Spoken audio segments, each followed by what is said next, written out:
Alors, voici une nouvelle activité de repérage dans l'espace, repérage sur la feuille. On va travailler la notion de ligne. Donc, c'est une toute nouvelle notion, on ne l'a jamais vue en classe.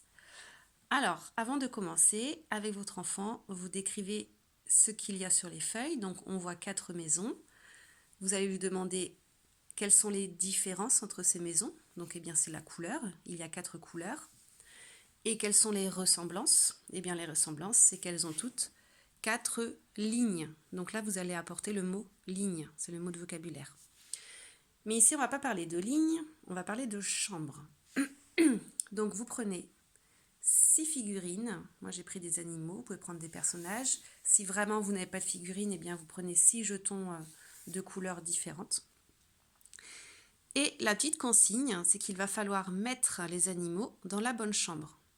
Donc pour ça, vous notez avant ce que vous avez prévu de donner comme consigne à votre enfant, donc la couleur de la maison et le numéro de la ligne. Parce que sinon, vous n'allez plus vous en souvenir pour la correction par la suite.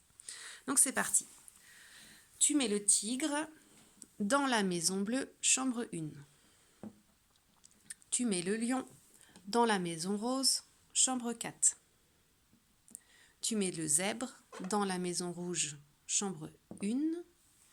Tu mets le mouton dans la maison jaune, chambre 4. Tu mets la girafe dans la maison... le mouton dans la maison jaune, chambre 3. La girafe dans la maison jaune, chambre 4. Et le cochon dans la maison rose, chambre 1. Donc là, c'est moi qui l'ai fait, donc ça va vite, mais avec votre enfant, ce sera peut-être un petit peu plus compliqué car c'est une double consigne. Il y a 2 informations à enregistrer. Et ensuite, vous faites la correction. Donc, vous redites les consignes une par une et vous vérifiez avec votre enfant.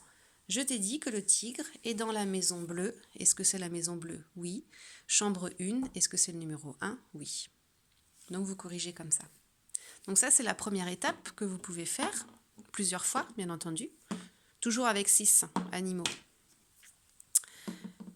Et l'autre étape que vous pouvez faire, c'est l'inverse. C'est-à-dire que vous allez prendre un animal et le placer dans une maison, n'importe où. Je vais faire ça juste pour 4. Voilà. Et vous demandez à votre enfant de dire où il se trouve. Où se trouve le cochon? Le cochon est dans la maison bleue, dans la chambre 1. Où se trouve le lion? Le lion est dans la maison rose, dans la chambre 3, etc. etc. Donc c'est un petit exercice que vous pouvez faire plein de fois. Et puis je reviendrai vers vous pour une autre étape dans cette activité.